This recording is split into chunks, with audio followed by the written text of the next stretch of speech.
Good morning. We are live on Instagram. My name is Rick Noda, founder of T3 Body and here of host of T3 Talks, where we tighten, tactical, and transition. This week, you guys, is bam, bam, bam. Just kidding. Law Enforcement Week. And I, by purpose and design, everything I do has a reason.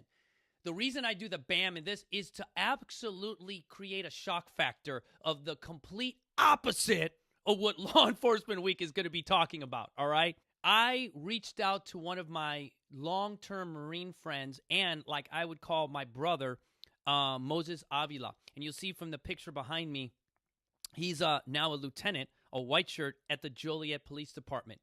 Now, when I talked to him and I sent him a text going, hey, brother, you're out there on the front line in Joliet. For those who don't know, Joliet is a suburb of Chicago, all right? Now, I was born and raised in Chicago where the life expectancy of Hispanic male to either be incarcerated or dead is usually be about 21 years old.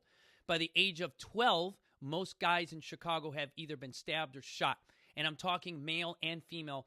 Crime has no barriers. But when I ask Mo, you know, and him and I talk all the time because I don't watch TV. I don't watch news. I ask my buddy, hey, dude, what's going on in the forefront? And when he tells me that, you know, that we need a lot of help with mental illness and mental awareness, and he's constantly dealing with individuals that are suffering from schizophrenia and things like that, and, you know, more of what he's doing is being more of a wellness coordinator, kind of what I'm doing here, the more and more people are getting the wrong depiction of what law enforcement is. So let me read what he had said. And you guys know that I do a really good job of trying to be the, you know, the guy that, you know, remembers it all in his head. But he wrote it so eloquently, you guys. I don't want to, you know, misquote it. So, and just for you guys to know, all of the stuff that I do, I don't really read. It's not scripted. It's outlined. I'm very like Larry David. All right. So let me show you what Mo said. He goes, the biggest thing I would especially like to express this week is that Law Enforcement Week was established to honor and to memorialize the officers who have lost their lives in previous years serving their community. Again, in the Marine Corps, we often say never forgotten, always remembered. That today and this week is let's remember those who have literally lost their lives in serving the community. He goes, too many times the focus is placed on the negative images portrayed by the media and social networks that comes with being a law enforcement officer. Mo will tell you that there's a famous football player, Matt Forte, who went on a ride-along with Chicago PD. The minute he went on the ride-along, you guys, people were saying, F you police and this, and he had something that said Forte on it but to show that he was a Bears player and they didn't care, all right? I know one thing, that being a Latino male, my family, you know what they would do, and I think me and Esteban and Armando were talking about it, was this.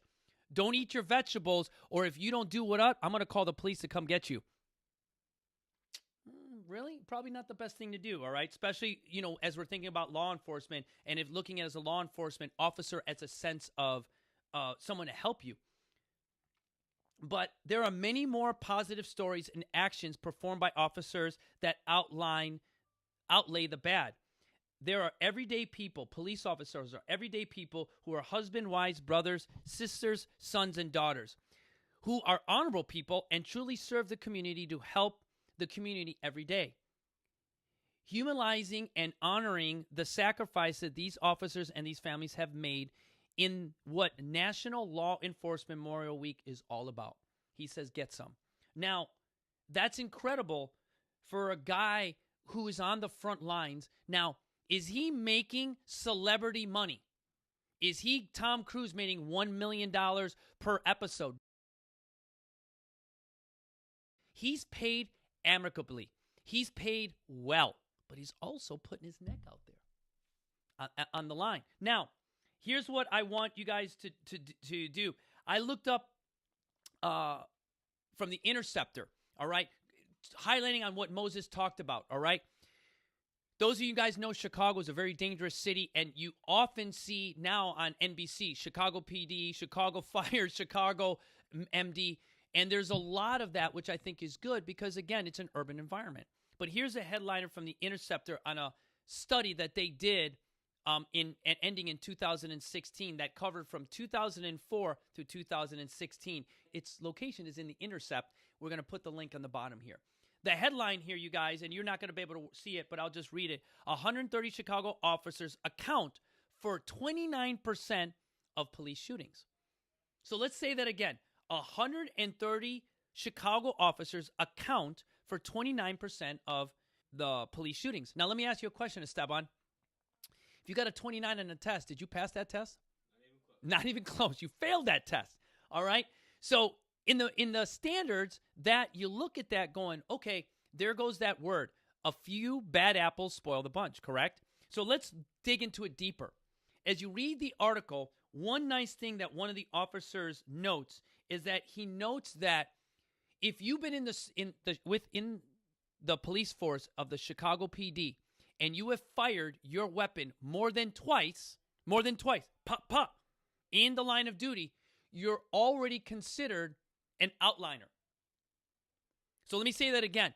If you have fired your weapon twice in the line of duty, so imagine my producer Esteban, who his part-time job is working at FedEx. So imagine for 20 years, he goes to work for 20 years, and two people ask him to make copies. Seems pretty funny though, but if you put apples to apples, it's kind of weird. But we highlight, here's what I'll show you. So if you see here in the graph, and you'll see it when you're looking down, is you'll see out of 130 officers, gotta love that, live TV, out of 130 officers involved in shooting, and what I love about the article, it then goes into number 2. So if you have let your weapon fire more than 2 times, remember, you're the outliner. But watch this. Let's fast forward. So in this study, if you have fired your weapon more than 4 times, 6, there was one officer. They actually named his ass. I think that's funny as shit. It's like, not only was the study so precise that it said, okay, by the way, this one Pac-Man, this one guy who's just literally thinks he's in the Wild Wild West, he's firing his weapon. Now, it's a lot easier to control one officer like that or another officer than putting on the social media that the Chicago cops are shooting up the neighborhoods, because they're not. What the Chicago cops and what all police officers in national law enforcement is, they're going home to their families. They're loving their kids, and they're separating the PTSD, the post-traumatic stress syndrome, because they walk into a house where someone is sodomizing their own kid and using drugs and literally thinking, what? And then they're hostile and aggressive when all they're asking is, hey, how many copies do you want? Literally, that's what they're doing. So imagine if you go into FedEx again, and you're sitting there, and you go to the guy, and you throw him your paperwork in front of his face, and you tell him to fuck yourself, and then you want to do 5 copies. How many copies are you going to get at FedEx like that? But that's the exact way we treat cops. Well, and I'll tell you why. It's because we're trained to, when we need help, to resist. We resist that help.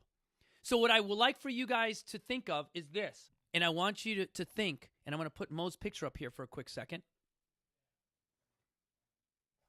When you see that officer walk through the door, no matter how stressed you are, think that officer will give you hope. Yes, hope. Because hope that his skill set, hope that his ability to solve the situation doesn't land you in jail. It saves you from your spouse or you killing or creating some violent act. Hope that that individual may put you on the path that actually helps you get off drugs, gets you with that therapist, points you in the direction to get with a psychologist. Because check what I will tell you right now, check to your left and check to your right, because your friends and your family aren't telling you that. And you're forcing those officers who are law-abiding, honorable citizens to talk about the 5,000-pound elephant in the room. They're applying the 7 Ps. They're using JJ Did tie buckle. They're being trained to allow to solve your problem. Now, you choose, just like I tell Esteban here, to do it when you're doing burpees and you're asking me, well, Rick, my back hurts. Just like if you're on crystal meth and you're just sitting there and you're going to ask this guy, you're going to fuck you. And that's his interpretation of saying you need help. and I'm going to give you hope. And in National Law Enforcement Week, when you see an officer, just say thank you for giving me hope. Just like I say our motivation inspires you to be better and that the Panic and Coffee gives me power, it's also safe to know that gentlemen like Moses Avila are out there risking their ass for our freedoms, and our God, country, family is in his hands. Semper Fi, Devil Dog. See you guys tomorrow.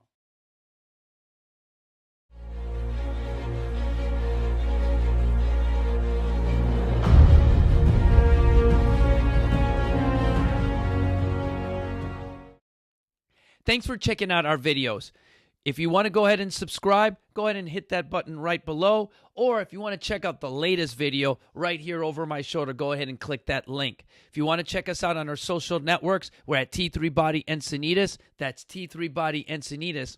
Or shoot me a quick email at info@T3 Body Encinitas, where our motivation inspires you to be better.